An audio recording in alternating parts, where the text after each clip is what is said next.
हमारा टॉपिक होता है उस पर हमने एक शॉर्ट स्टोरी सुनाते हैं और उसके बाद उसमें एक लेसन होता है ताकि हमारी जो ऑडियंस है उसको सारा पोइट्री या फ़नी चीज़ें ही ना डिलीवर हों, उसको एक ऐसी स्टोरी भी सुनाई जाए जिसमें कोई ना कोई लेसन छुपा हो।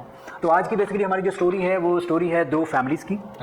दो फैमिलीज़ हैं जो बिल्कुल नेबर्स में रहती हैं। एक माशाल्लाह बहुत हैप्पी हैं, उनके बच्चे हैं, they are really enjoying. On the other hand भी एक फैमिली है लेकिन वो जो है बहुत कॉम्प्लिकेटेड और most of the time they are fighting with each other. पता नहीं क्या मसले होते हैं। अब सर ये तो ऑफ कोर्स आपकी पर्सनल चीज़ें की बात करो।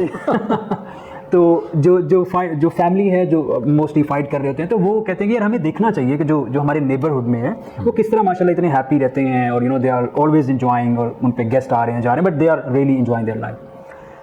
तो जो फाइट कर रहे होते हैं फैमिली वो डिसाइड करते हैं, वो जो वाइफ है वो अपने हस्बैंड को भेजते हैं कि जाएँ आप देख के आएँ अपने नेबरहुड में कि आखिर क्या चीज़ है, आखिर क्या फैक्टर्स हैं, किस तरह से वो चीज़ें कर रहे हैं कि वो बहुत हैप्पी रहते हैं। तो हस्बैंड साहब जाते हैं और डोर जो है वो थोड़ा सा ओपन करके तो छुप के देख रहे होते हैं। तो जब वो जाके छुप के देखते हैं तो जो दूसरी फैमिली है जो बहुत हैप्पी रहते हैं वो जो वहाँ पे वाइफ उनकी लेडी है जो वाइफ है वो बेसिकली फ्लोर क्लीन कर रही होती है। तो आपको पता है जब फ्लोर क्लीन किया जाता है तो उसके पूरे टूल्स होते हैं, वाटर होता है, स्प्रे होती है, लाइक ऑल दीज थिंग।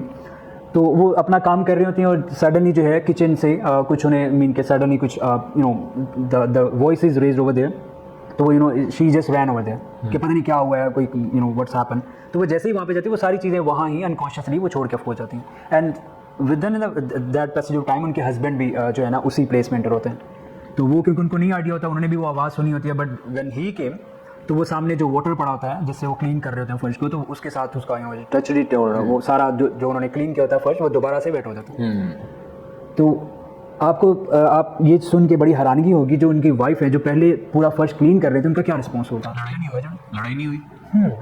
तो ये है हमारा एक जो है ना इनका कल्चर है ना कि इस मोमेंट पे लड़ाई ही होगी, क्योंकि अगर लड़ाई नहीं होगी ना, अगर हस्बैंड सॉरी कर देगा ठीक है तो वो थले लगे हुए हैं। अच्छा तो ठीक है, वो भी आपकी बात ठीक है। अब ये तो ऑफ कोर्स जो है हम आपका सर दर्द समझ सकते हैं बट उसमें रीज़न यह है कि बड़ा शॉकिंग का रिस्पॉन्स था। वो व्हेन लेडी केम बैक तो उन्होंने अपने हस्बैंड से सॉरी बोला कि ये मेरी रिस्पॉन्सिबिलिटी थी। Very unreal but it's a reality. उन्होंने सॉरी बोला कि ये मेरी रिस्पॉन्सिबिलिटी थी कि मैं जब वहाँ पे जा रही थी किचन में तो मुझे चाहिए था ये सारी चीज़ें जो इनको मैं क्लोज अप करके जाती ताकि कोई भी पर्सन इंटर हो तो वो इस तरह से मिसहैप ना हो।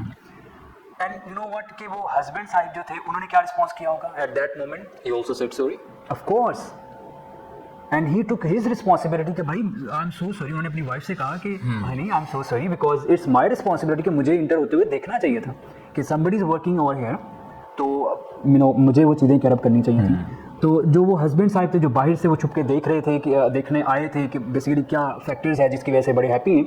तो when he came back to his wife, ठीक है, तो अपनी वाइफ जब उनकी पूछती हैं कि आखिर क्या था, क्या चीज़ें आप देखें, तो उन्होंने कहा कि मोस्टली क्या होता है कि हम एक दूसरे को सच और राइट समझ लेते हैं कि भाई मैं ठीक हूँ आप गलत हैं विदाउट इवन नोइंग के फैक्टर्स क्या हैं उसके पीछे क्या कैरेक्टरिस्टिक्स हैं।